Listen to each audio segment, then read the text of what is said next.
Hey, folks, welcome to the Alliance Pro Wrestling Network podcast. I'm your host, Louis Carlin. We're heard right here on the Alliance Pro Wrestling Network. The one promotion that we need to keep our eyes on in 2021 and 2022 is MLW 100%. MLW new season starts July 10th.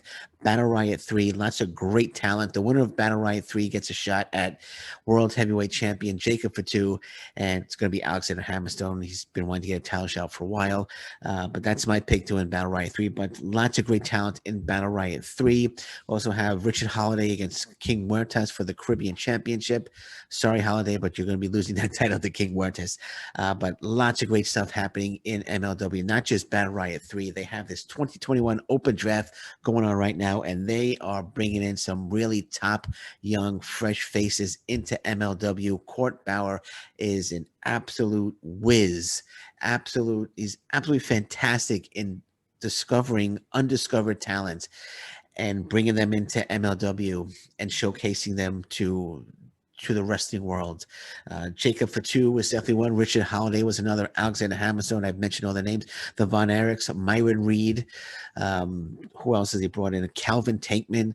It's just he just goes out, looks for them, finds them, and brings them into MLW. And this 2021 Open Draft has been doing exactly that. Alicia Atutes has been making the announcement. She's also another fantastic find for MLW. I'm surprised that nobody else was really interested in Alicia Atutes. She's fantastic at what she does, but Court Bauer saw the talent and brought her on to be the backstage interviewer. Another great move there by Court Bauer and MLW.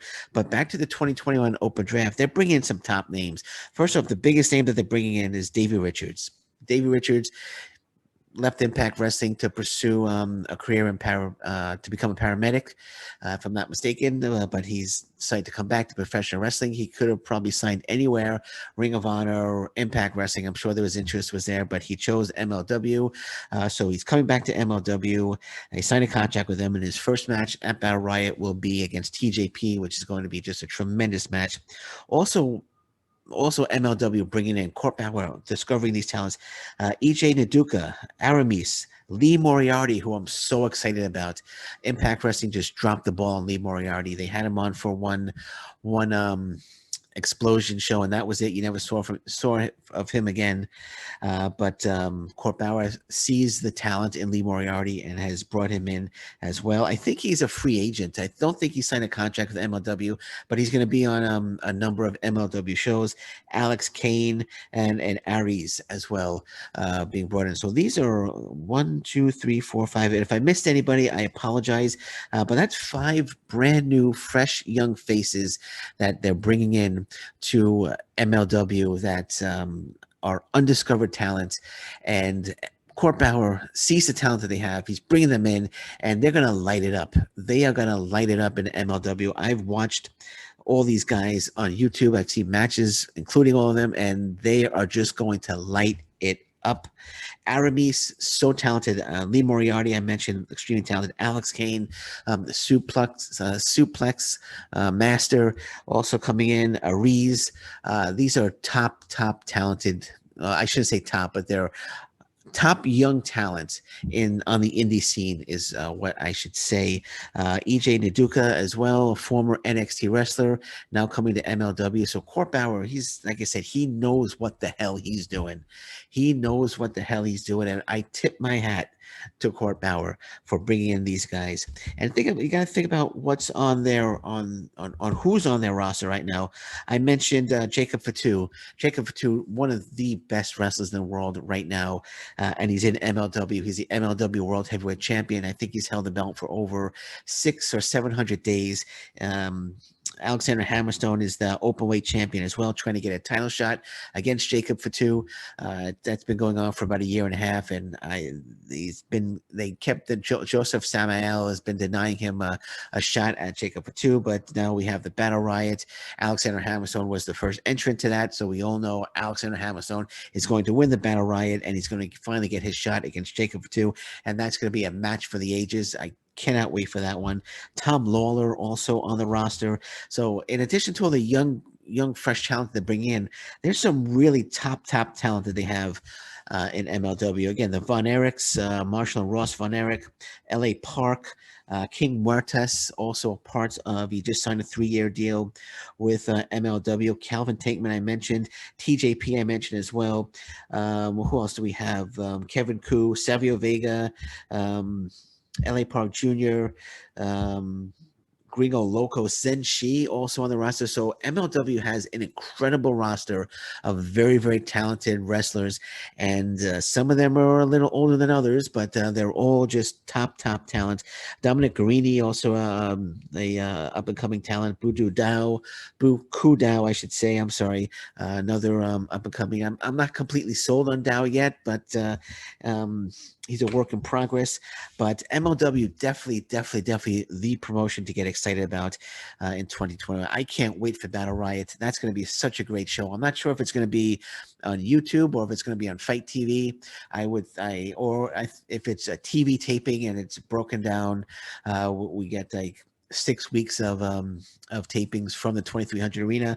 But nonetheless, Richard Holiday, another one of my favorite wrestlers, just an incredible talent, cuts a great promo, and definitely MLW, definitely the promotion to watch in 2021 and 2022. And there's been a lot of recent releases, the WWE 205 releases and NXT, and I'm sure Court Bauer has his eye on one or two. Tony Nese in MLW, that would be very exciting. Aria Davari in MLW, that could get exciting as well. So there are a number of wrestlers that Anthony Green in MLW would be just tremendous. So I'm sure he's got his eyes on a few of them as well. But again, Court Bauer, great job, man, great job. Guy knows what he's doing. Guy has a great knack for professional wrestling, and he has a great eye for undiscovered talent. So great job, Court Bauer. And that's the last time I'll say great job, Court Bauer. But you are doing a great job, in my opinion. Okay, Impact in 60. Impact Wrestling has released their July schedule of brand new Impact in 60 shows. And these are shows where they chronicle the 18-year history, the matches over the 18-year history of TNA and Impact Wrestling. So we will have past stars, we'll have fresh face, we'll have new stars getting their own Impact in 60 show. But on July 22nd, they're doing a Kenny Omega. They're devoting 1 hour to the best of Kenny Omega. And I'm thinking, does that make a lot of sense? Kenny Omega has had like 5 matches. He's had 5 matches in Impact Wrestling. Does it make sense to give him his own special, his own 1 hour special? I mean, really? I mean, are they going to show all 5 matches? Is that what is that what they're going to do? It's going to show the best of Kenny Omega. We're going to show his top 5 matches. He's had 5 matches, and he's not even an Impact Wrestling employee. He works for AEW. So Impact. I think he's the first talent in the history of Impact in 60 that is getting his own special, despite the fact that he's not working for Impact Wrestling. So it just doesn't make sense. I mean, he's supposed to be the guy that Impact Wrestling is trying to get the title back from. We got to get the title back from Kenny Omega. Yet, you know what we'll do? We'll give him his own 60-minute special, despite the fact that he's only had 5 matches. It doesn't make sense. I would rather see like another best of Moose. I know they've done one already, but I would love to see another. They could have done another best of Moose, or they could have done another best of Sami Callihan. Or Sami Callihan, trying to get the title from Kenny Omega at Slammiversary. Do another best of Sami Callihan, or do a best of Deonna Purrazzo. Instead of the best of, and the best of an AEW superstar. That's great stuff. They're giving an AEW star its own. Impact Wrestling is giving an AEW wrestler its own 60-minute special on Access TV under the Impact Wrestling under the name Impact Wrestling. So Impact Wrestling giving pushing and promoting another a top star from another promotion. Well done. Great job, Impact Wrestling. Great job there. All right.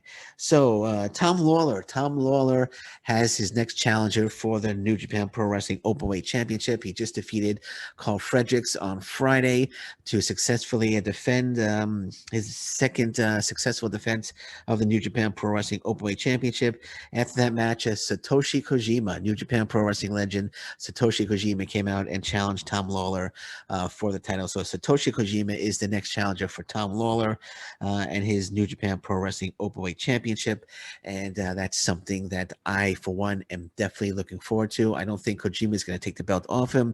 Kojima is already back in New Japan Pro Wrestling in Japan, running on their shows. He's got on July 2nd, he's involved in a huge never openweight six-man championship match. Hiroki Goto, Yoshihashi, and Tomohiro Ishii are the champions, and they're defending against Satoshi Kojima, Yuji Nagata, and Hiroshi Tenzan. So that's going to be a huge match. And he's already been on a few shows, and I haven't seen the openweight title on him. And I know these shows have been taped. He's no longer in the States. So my guess is Tom Lawlor will successfully defend the title against Satoshi Kojima. But JR Kratos will probably get involved and help Lawlor defeat Satoshi Kojima. And last but not least, we have some sad news. Some very, very sad news to report.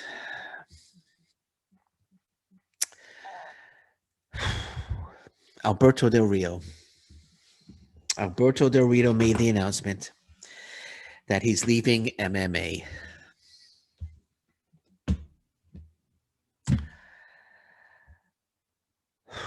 I know. I got to take a second there. Alberto Del Rio says he's done with MMA and he's never going to have another MMA fight.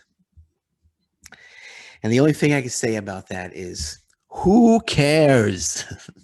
I didn't even know you were an MMA fighter. I know you had one fight. I didn't know that you fought Tito Ortiz and Mirko Krokop. I had no idea. I'm sure other people did, but I didn't know. I would think a lot of people didn't know that. Who cares? You don't want to have another MMA fight. That's great. You don't need to make a big announcement.